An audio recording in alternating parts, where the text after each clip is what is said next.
Hei, Daniel. Da vi på industrivernstasjonen til CCB Ågotnes. Vi har vært en del av en øvelse i dag. Kjempekjekt å få lov å være en del av en øvelse. Men før vi går litt inn i detaljene på dagens øvelse, kan du ikke si litt om CCB og basestrukturen her ute? Jo, takk. Vi Co-Center Base er lokalisert på Ågotnes, cirka en halvtime, 20 minutter utenfor vest for Bergen, i Øygarden kommune. Det er jo da et havneanlegg, og også da kalt som en base i denne offshore-verden. Vi driver jo med fryktelig mye. Vi driver med eiendomsutvikling, har et veldig stort areale med mye eiendomsmasse, alt fra verksted, lagre og kontorer. Vi driver med tradisjonelle logistikktjenester innenfor havn og på bil. I tillegg til det så har vi en avdeling for Yardstay, der vi driver med vedlikehold av blant annet oljeplattformer og fartøy. Så CCB driver med fryktelig mye. Inne på dette havneanlegget her på basen hos oss, så har vi også CCB Subsea, som er en relativt ny utfordrer i subsea-markedet, som driver da med vedlikehold og produksjon av subsea-utstyr til olje- og gassindustrien. Så det er masse CCB driver med her inne. Og så har vi i overkant av par og 60 leietakere, som driver alt innenfor olje- og gassrelatert næring og annen maritim næring. Så her ute på Ågotnes skjer det fryktelig mye. Og hva er din rolle i CCB? Min rolle i CCB, det er som sikring- og beredskapsleder.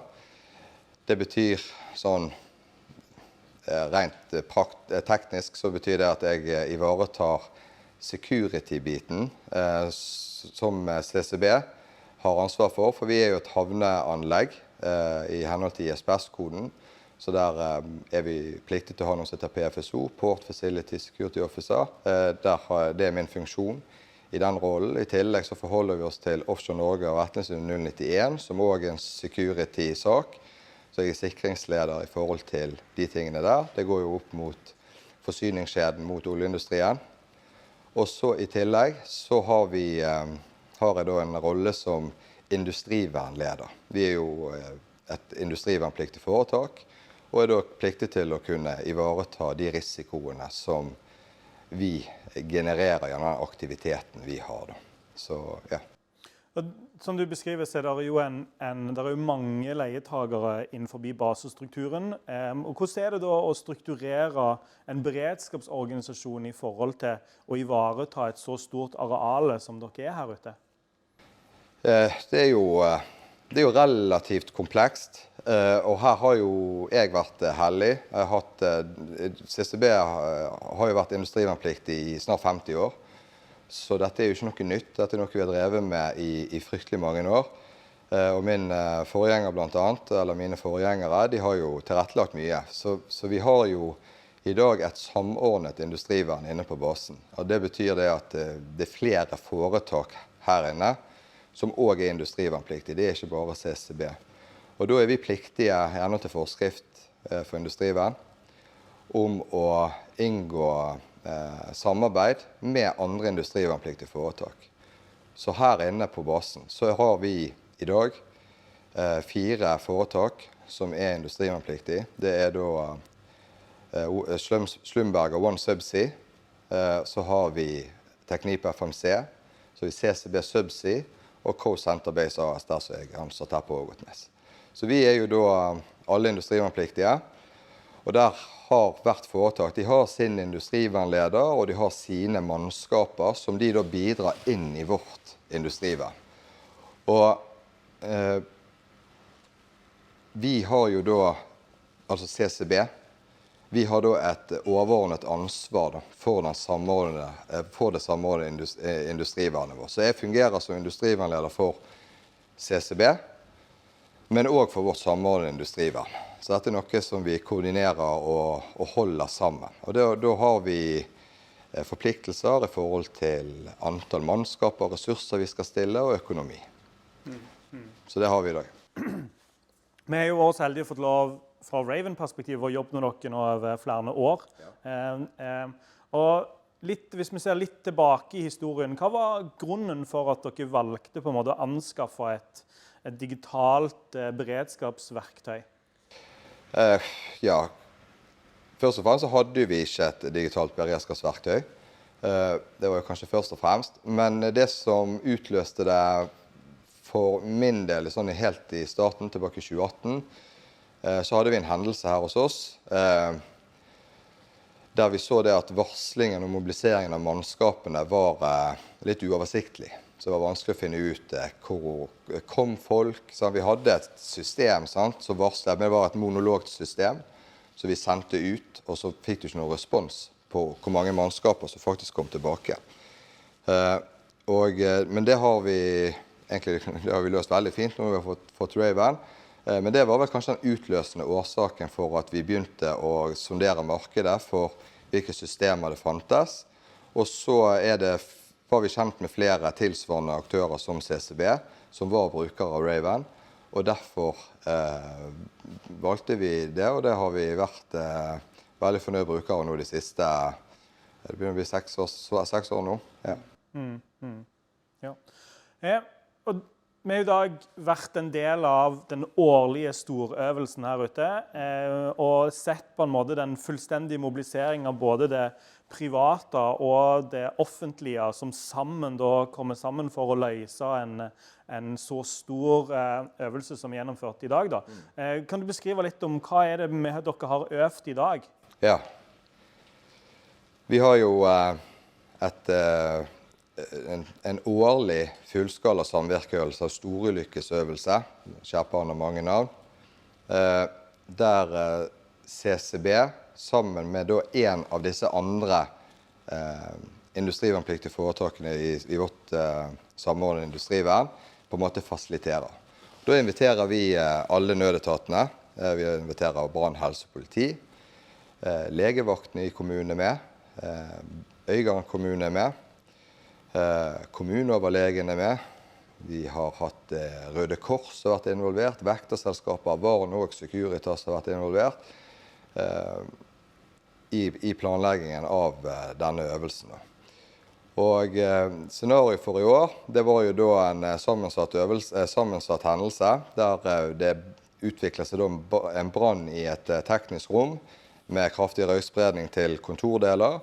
Og så spiller vi da inn i denne øvelsen at det skjer et kutt i strømmen som fører til da en uønsket hendelse i et verksted.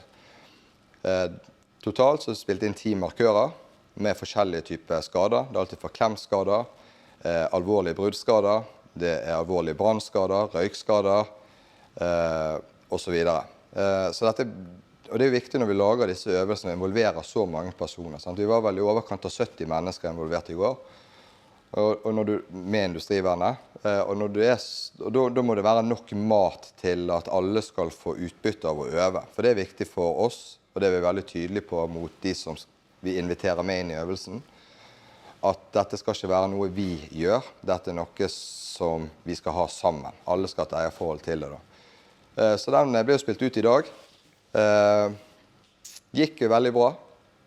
Masse gode læringsmomenter vi har hentet fra denne øvelsen. Det er jo derfor vi øver. At ikke alt går etter planen, og at vi kanskje ikke alltid er like gode som vi kanskje ønsker å tro at vi er. Det er jo intensjonen med en sånn øvelse. Og det som kommer frem fra øvelsen er jo det at vi har veldig mye som fungerer veldig bra. Men vi har en del ting som vi kan jobbe videre med å bli bedre på. Så det er jo noe å jobbe videre med nå som vi snart nærmer 2024. Det er jo kjempegøy for oss som en teknologileverandør å komme ut og liksom se hvordan plattformen i utstrekt grad blir brukt.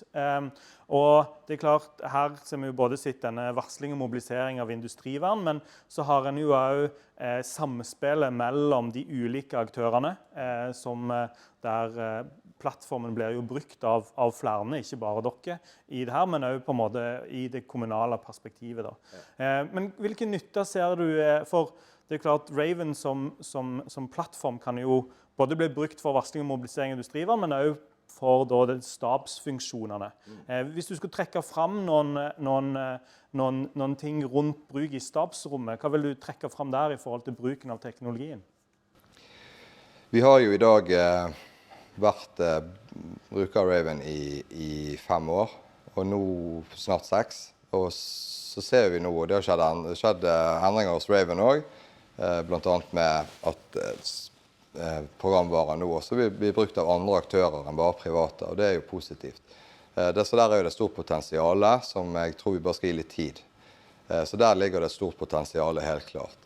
Det andre som vi på en måte har fått brukt det til, det gir oss en øyeblikkelig oversikt over hvilke ressurser du faktisk har tilgjengelig når hendelsen inntreffer. Så på en måte var en av hovedintensjonene når vi gikk til anskaffelse av nytt system den gangen. Vi må raskt vite hvem vi har på plass. Det er svært anlegg, og mannskapene våre, det er jo mekanikere, og det er operatører, og det er kontorarbeidere og ingeniører og så videre. Og de skal jo vi finne og ha kontroll på, for å vite hvilke ressurser og kapasiteter var tilgjengelig den dagen. Der har du ett aspekt ved det. Det andre er jo at du får jo servert veldig mye. Sant? Altså, bruker man systemet riktig og godt, så får jo du tiltakskortene i fanget. Du får planverket ditt i fanget, så du trenger ikke å lete etter det. Det får du der. Og så får du kan du også få en fin sammenhandling med den operative enden som er ute og håndterer en hendelse, sammen med de som sitter i andre linje, stab. For eksempel deling av bilder, for å få et slags eyes on target. Man blir kanskje ofte sitte litt sånn i blinde når man sitter inne. Ser kanskje på et kart eller en tegning. Nå kan man få litt mer kontroll eller oversikt over hva som skjer ute. Så tror jeg også, og det er jo ting som vi ser fra øvelsen som vi har hatt i dag, at vi har en vei å gå vi også, for å bli bedre til å utnytte de verktøyene som finnes. Jeg tror ikke det ligger så mange begrensninger i verktøyet, det er mer begrensninger i oss selv. Sant? Vi må vite våre egne begrensninger og hvilke muligheter som ligger i verktøyene som er i dag. Så tror jeg at vi kommer til å få en veldig god utnyttelse på tvers av det samordnede industrivernet også. Så hvis du skulle da, for å oppsummere litt, trekke fram på en måte de erfaringene som du har gjort, nå har du vært både med i selve implementasjonen over tid, sant vel, dere har brukt i noen år da. Hva vil du trekke fram som på en måte hovedelementene av det plattformen har gitt dere? Først og fremst er det enkelt. Sant? Det er enkelt å ta det i bruk, det er enkelt å tilgjengeliggjøre det. Det er jo viktig. Sant? Det er mange som skal bruke dette i en eller annen form, enten i den operative enden som er ute og håndterer hendelsen, og for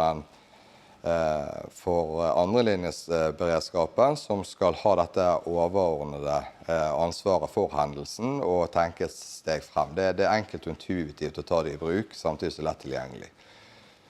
Og så er det, i hvert fall for meg, fungerer jo ved en hendelse inne hos oss, så vil jeg primært fungere som fagleder industri. Det vil si at jeg rykker ut litt som innsatsleder politi.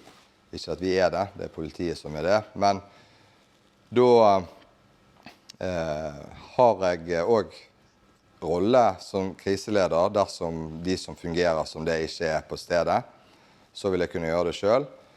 Og da ser vi det at